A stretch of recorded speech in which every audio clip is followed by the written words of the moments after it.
Is it? Do you see it?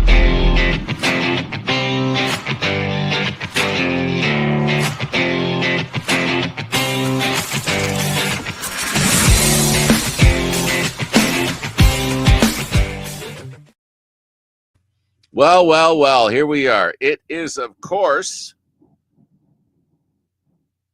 Let me see. Oh, okay. That looks good. Yeah. No, wait. Let's move it over this way a little more. Over here. Oh, look at that. That's. Oh, yeah. That's much better. Yeah, that works. Yeah. I don't know. What do you think? That is that. It's like when you and your wife are deciding if the paintings are level in the living room. It all depends on whose eyes are cockeyed more. And it depends on whether the ceiling or the floor is level. Exactly. So sometimes you can't even use a level to do stuff like that.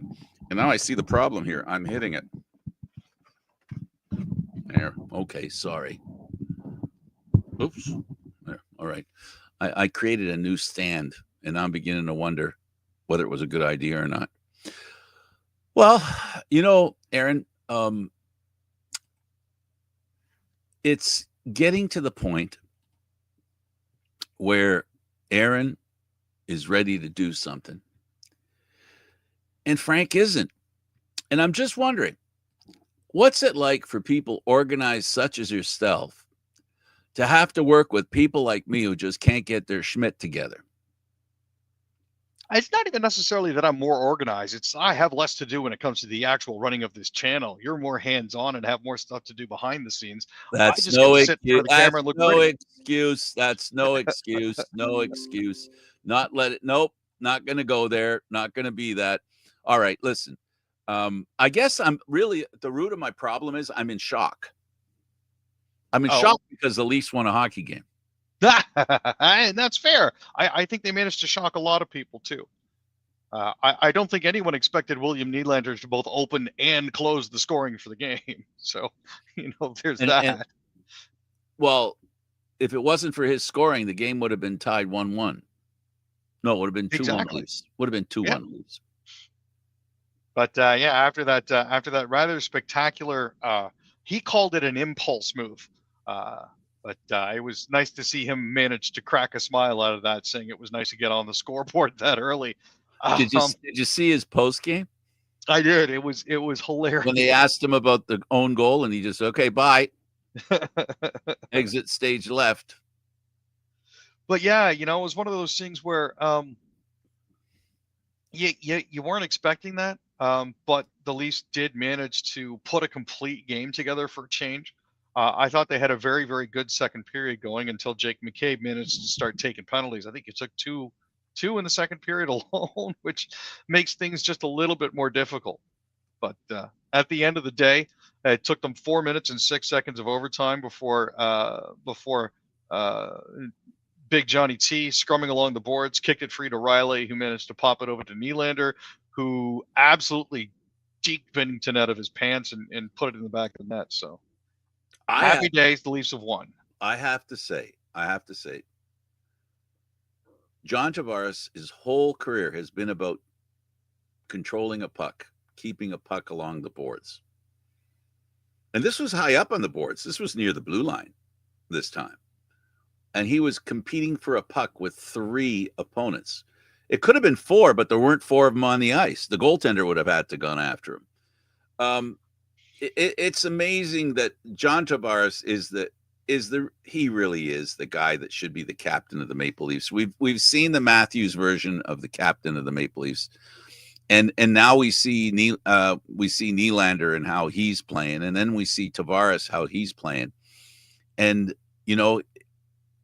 it's that kind of dogged determination that has been lacking from the Leafs so far this season as a team. Without pointing at any individuals, we could, because you could pretty much, it doesn't matter. You could just wave a stick in the air, and wherever the stick, like, when you pick teams, when you play hockey, pick up hockey, you throw the sticks in it. You could throw all the sticks in the middle of the ice, and it doesn't matter which stick you pick. That guy's not working hard enough, except for one, and that's John Tavares. That goal, that victory was all on him and who he is and how he plays. And it's been difficult. The Leafs, believe it or not, currently have 8 people on the injured list. Amongst the walking wounded are their starting goalie Anthony Stolarz, Chris Tanev, Scott Lawton, Austin Matthews, defenseman Brandon Carlo, Nicholas Roy, Matthew Nyes, who was ruled out an hour before the game yesterday, and Sammy Blais, who left in the middle of the game, according to Berube, coughing up blood. So, this is one of those situations where not only have you lost Marner, but you now have 8 guys that are out for this particular season, and you have to start to wonder if their 9-9-2 start is as a result of the fact that A, they're down Marner, B, they're also down 8 guys when it comes to injuries. And now these guys haven't been injured the entire time, which means that the Leafs have just been bad, but it's certainly not helping the situation. This is, I think, one of their worst seasons since 2016-17 when they were 10-7-3 to start the season. So it's rough. This is a team that has injuries, yes. I just think this is a team that I'm going to write it off to after watching for as long as we watched so far this year. Almost a quarter of the season has gone by. And I think that the best excuse you can make for this Leaf team isn't that Marner isn't there, isn't that there's injuries. The injuries are going to supplement and compound my excuse. And here's my excuse. A lot of new guys in the lineup and a change in structure, the way the team plays, is basically an excuse for them not to get off to a really good start this season. Having said that, they better get their Schmidt together because, quite frankly, if they don't get their Schmidt together soon, if at Christmas time they're continuing on the trend that they're on right now, Christmas time to March and April is going to be a March and a half. When you got a first line of Robertson, Tavares, and Nylander, things are definitely interesting. McMahon, Domi, and Cowan on the second line, Michelli, Jacob Quillen, and a day-to-day game-time decision, Sammy Blais for the third line, and then a fourth line of Joshua, Lorentz, and Yarncrook is certainly an interesting look. Troy Stetcher gets thrown into the lineup right away. Picked him up on waivers off the Edmonton Oilers. Dakota Mermis is up there, but I mean, you look at the No first Myers. line. No Myers. No, I think Philippe Myers has maybe played his last game in a Leafs jersey. He may continue to play in a Marlies jersey, but I can't see him playing in a Leafs jersey anytime soon. Unfortunately, he seems to have played his way off the team, which sucks. As far as players returning, Nyes is basically day to day. Their number one defenseman won't be back before Saturday. Lawton, you have here, he could return Thursday, and the rest of them, I don't know. I really think, Aaron, the thing of it is that this team have to connect. I think the word that the GM used was very appropriate. This is a disconnected team that needs to connect, not even reconnect, because they haven't connected yet. And that's it would be great if they had Konecny. If they had Konecny, then they could connect with Konecny. Yeah, but see, what would we have to give up in order to get Konecny? Well, they could get rid of a Meyer of a problem. This is possible. But I doubt you could get him for that. I don't think they would take him. Well, here's the thing. It's going to have to be screwed together somehow, and I think a Robertson might be the best solution for that too. Well, but you never know. Let's go. So Lawton will be back Thursday, maybe? That's the possibility that we're looking at this point, yes. Now, tell me about this. Let's go to the PWHL, and this thing caught my attention. The Ottawa Charge could be moving. Yeah. So the issue that they're coming across is this. Ottawa City Council recently voted 15-10 to move ahead with a $419 million plan to renovate Lansdowne Park. Now, Lansdowne Park, as you know, is home to the CFL Red Blacks. Absolutely. And adjoining that is a hockey arena, which is home to the Charge and the the Ontario Hockey League Ottawa 67s. The issue that we have is this. Their actual plans for the renovation are to reduce the arena's capacity from 8,500 to 6,600, including about 900 spaces for standing room only patrons, for a project expected to break ground this year, that is 2025, and run for the next 8 years, culminating in 2033. That would mean that the Ottawa Charge would be down approximately 20% to 23% in seating alone for the next 8 years. Now, as it currently stands, the Charge average nearly 7,000 fans a game. They enjoy larger turnouts, obviously, on the weekend when more people can make it out to Lansdowne Park. But like the fact that they'd be reducing capacity by 23% and not doing anything to actually help change it is a huge issue. It's not the capacity reduction that matters. It's the ticket sales reduction. Yeah. It's crippling ticket sales. B, it's reducing capacity. C, it's a long-term thing. Now, one of the solutions is to have people drive 40 minutes outside of downtown Ottawa to the Canadian Tire Center. Which is why, getting this arena in at LeBreton Flats is so important. Could they put the Canadian Tire Center on wheels? Unlikely. No. As much as we like to joke that they're more than just tires, unfortunately, in this case, it's just a little too much for them to move. Yeah, and that's really a huge problem. Because the Ottawa Senators are going to get a new arena, and that one there, is it going to be a mausoleum? Is it going to be able to be used? And if so, how is it going to be used? That this is the thing. I don't know what they have what plans they have for it. But I guess, the Ottawa Senators and the Charge playing in the same arena. I guess the Charge can't afford the Charge to play there, maybe. It's honestly not unreasonable to expect that rent for that would be too much of a charge for Ottawa to bear. One of the league officials for the PWHL said, the only certainty at this point is the fact that the Charge won't be playing there once everything is done, because they can't afford to have that. It's just not an option for them at this point. Well, then it becomes a question. Well, you know what? The financial ramifications of such a thing to the Ottawa Charge, who are not, I don't think they can. It's 6 of one, half dozen of the other. They pay more to go in a bigger arena that costs more to do, and then they get the seats back that they were selling, maybe, considering how far away they are.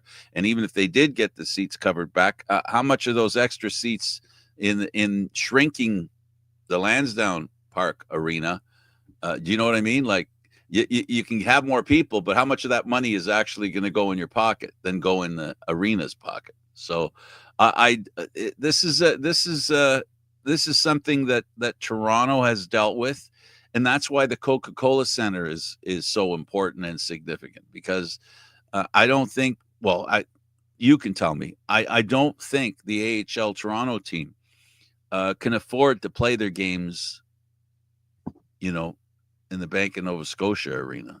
No, unfortunately, arena. Playing at SBA isn't an option for the Marlies because they aren't nearly as popular enough. We've said it before here. This isn't a hockey town; it's a Maple Leafs town. If it doesn't say Maple Leafs on it, then people aren't going to go. The unfortunate thing is, while the Marlies have been a decent farm team for the Maple Leafs, and they are located really close, weekday games you're averaging about 3,500 to 4,200 in attendance. That arena holds 8,800. It looks really empty. Even with the 3 sections at the end that have been bought out by the IBEW and QP and whatnot, it's still, there's massive chunks of real estate that aren't filled. Weekend games are a lot better. You're averaging about 6,000 fans, so it does appear a lot more full and is a lot noisier, but they're not the Leafs, and they never will be the Leafs, so that's the issue. And it definitely is the issue. All right, let's talk about Toronto's Jessie Comfort, and is she ready for a breakout season, or is this just talk? She's really excited to get the season started. she enters the 25-26 season riding a steady, undeniable upwards trajectory. Her rookie year in the PWHL was 24 games, 5 points, sheltered usage, heavy defensive responsibilities, and a crash course in pro hockey. Last season, she had 9 goals and 18 points in 30 games. This year, she's seriously looking to take advantage of the fact that she's had access to skate with Patrick Kane, Christian Dvorak, Connor Murphy, and a few others. She trains with Detroit Red Wings and Chicago Blackhawks players. She trains with the boys. You know, Toronto took a big leap in trusting her and signing her for what they did, and she's actually projected to be on Toronto's second line this year with Blair Turnbull and Maggie Connors. So you know what? That and her playing with the Olympics in 2026 and her selection to the national team for the World Championships means that she's taken all the right steps in order to make sure that she's ready for an absolutely huge breakout year. And I'm very much looking forward to it. And you should. Let's talk about the Raptors. Hey, Aaron, this team's looking pretty good. You know, Brandon Ingram had 27 points. Emmanuel quickly. Good. He looks fantastic. He looks really, and you know, you're watching this guy play, and you go, "Oh my goodness, what did they end up with? Good move. Oh my goodness." And everybody was like, "Oh, why we get this guy?" And it's like, no, it's not why did we get this guy. It's, oh my God, we got this guy. You know, Emmanuel quickly had his first double-double of the season. Con Neppel had 24 points for Charlotte, but they've dropped 3 in a row now. They're now 4-10. LaMelo Ball had 20 points with 8 assists. Scotty Barnes had a massive steal in the last 1 minute and 30 seconds to tie the game at 108 and 108. Then LaMelo Ball went up, quickly blocked it. He and Ingram worked to give and go, and bam, RJ Barrett put it down with 18.4 seconds to go. They managed to get a block in the final half a second to play. Charlotte, unfortunately, had a really turnover-filled second quarter. They had as many turnovers as they had three-pointers, so that tells you something there. And as it currently stands, Toronto is now sitting third in the Eastern Conference. They are currently sitting first of their division in front of the New York Knicks at 9-5. So we're sitting pretty for the time being. Just got to make sure that we get a few more wins under the belt. You got to like what they're doing. Good work on the Raptors. Let's talk about the Blue Jays. So Bichette turned down the qualifying offer. Yeah. This year, Bichette was amongst 9 players to decline qualifying offers from teams. 4 major leaguers accepted the offers, which for the 2026 season were set at $22,025,000 US. That is the mean salary of the 125 best paid players in MLB. Shota Imanaga of the Cubs, Gleyber Torres, Brandon Woodruff, and Trent Grisham all accepted theirs.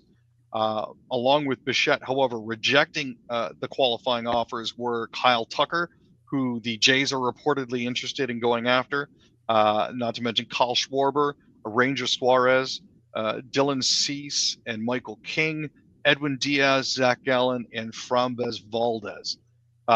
Valdez, sorry. So as it currently stands, it looks like Bo's looking to get more than that $22,025,000 and potentially test free agency, or see if the Toronto's going to sweeten the pot. So we'll have to see where this ends up. We'll definitely be keeping an eye on this as it develops. Yes, we will. Okay, let's go over to the hockey.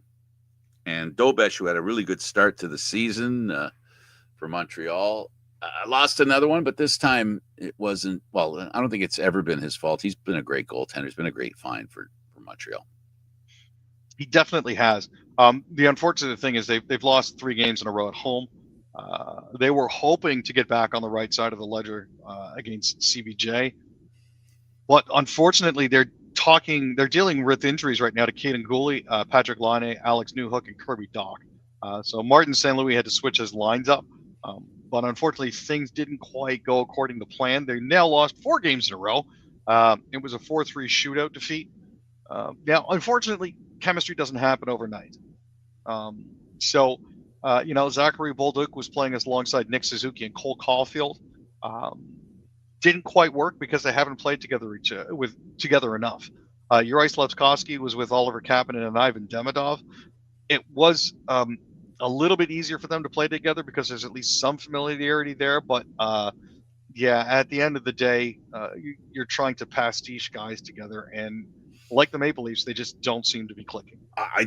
I think you also have to take into consideration that every new team, and especially a new team that has success, raises the specter of being basically other teams are taking note of what they're doing, and they're trying to figure out how to beat Montreal. And the more they play, the more reason they have to believe they can figure it out.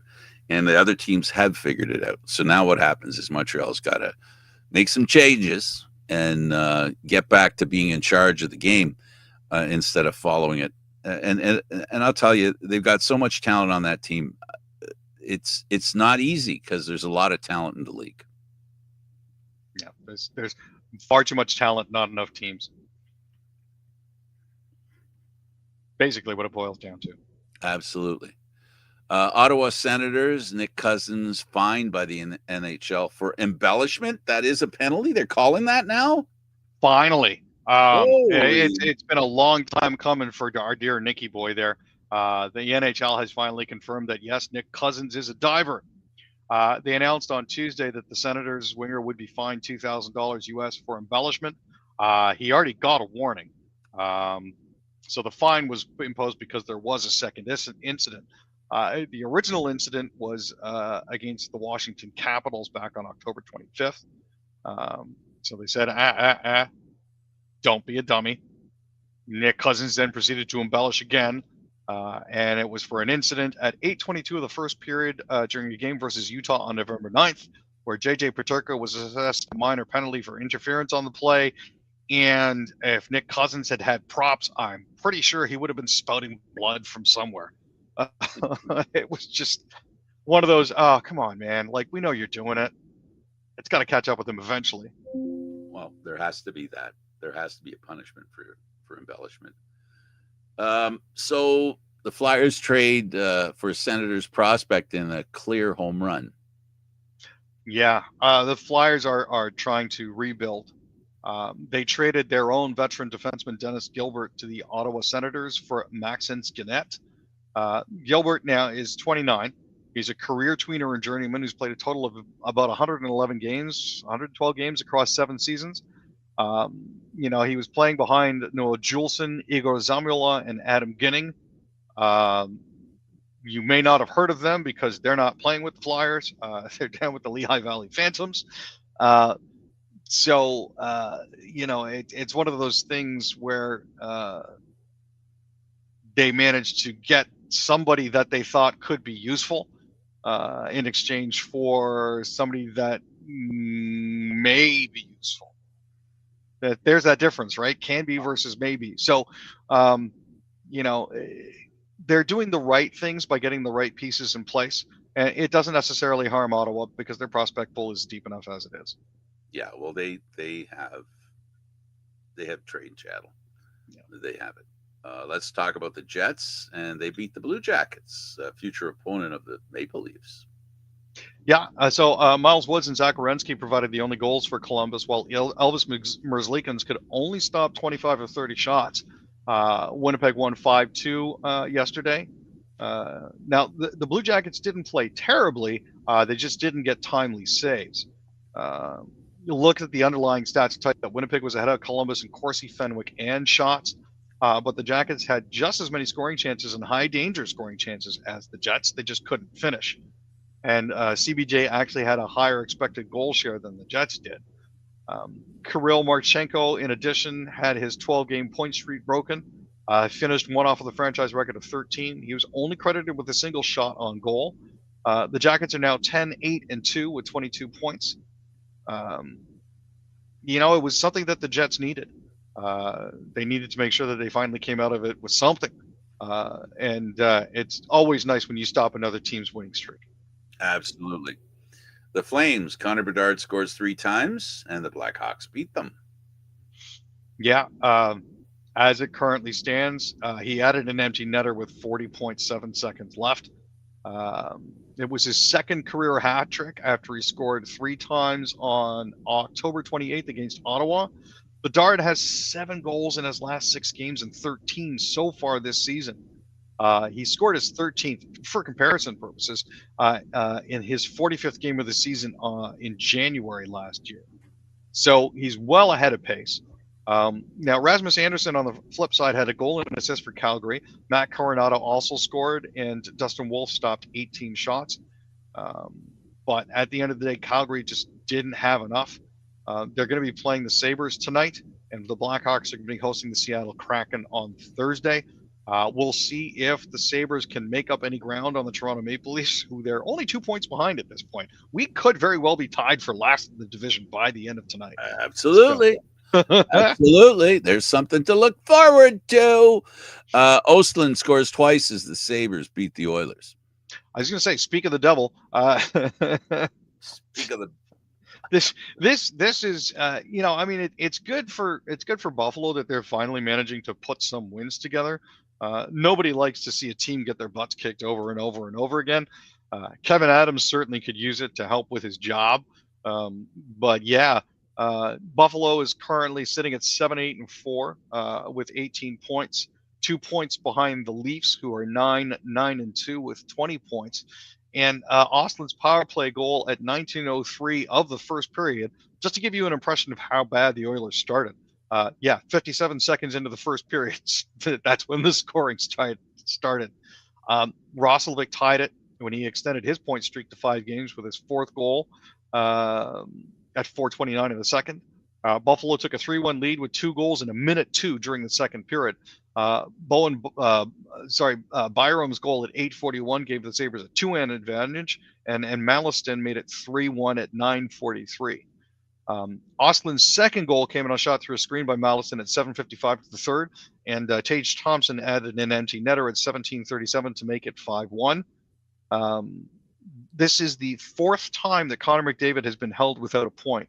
And like, of all the teams to hold him pointless, it's Buffalo.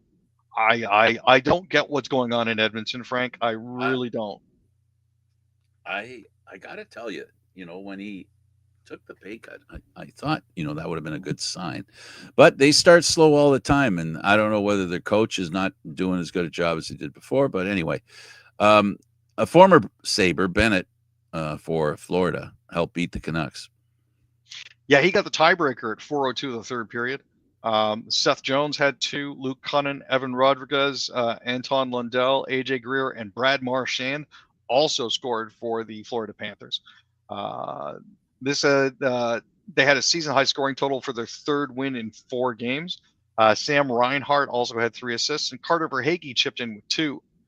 Sergei Bobrovsky had 10 saves on 15 shots, so that's like a .666 saves percentage, which is not really good. Not Bobrovsky-ish. You know what though? Even though he had a game, he still managed to win. So go figure. That's what happens when you play for a good team. You can suck, and they can still win. No, as long as you get the support you need, right? All right. So, Aaron, the Leafs injuries, you talked about those during this broadcast. What I really like to know from you is, what is it that you think the GM means by connecting, that the team isn't connecting? I'm a big proponent of getting along with your teammates. And when you get along with your teammates, things are going to click. You're going to know where they're going to be. You get enough rotations and reps together in practice that you'll know where the other guys are on your line are going to be at any given time. I don't have the opportunity to see Maple Leafs practices. I have a day job. I can't get out there to see what it looks like or hear what it sounds like. But to me, it just sounds like these guys are missing each other. And by that, I mean, they have no clue where anybody on their line is going to be at any given time. And that's why you see missed passes. You see guys lollygagging it to the bench. PP1 is notorious for this. They take their sweet time getting off the ice. And Oh, I you was can't do that. yelling at Ty Domi. Get off the ice. Get off the ice. Because the thing that bothers me, not the Leaf fandom thing, the hockey thing, that the time they're spending on ice, the TOI that they're spending, too often it's going over 2 minutes. Babcock had 45 seconds as the amount of time they're on the ice. And I think they need to do that more because they're napping while they're out there because they need a rest. It's just ridiculous. It's ridiculous. No, it really is. Honestly, the amount of time it takes you to get off the ice is time that you're not in the offensive zone or the time that you're not in the defensive zone. You need to get off the ice as quickly as possible. And right now they're not doing that. It's hampering changes. It's leading to odd man rushes. And in some cases, it's leading to too many men penalties because they're panicking over the fact that they haven't gotten off yet. Somebody else needs to get on. And it's not good. Well, I guess that's enough for now. We've got a game tomorrow. We'll see how they do. They need to string together a bunch of wins and start marching into the picture of the playoffs.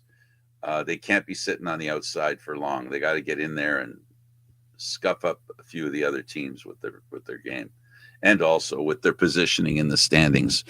Thanks for doing this, Aaron. He's Aaron William Freeland. I'm Candid Frank Stanishi. Thank you for watching. We'll see you again next time on CFL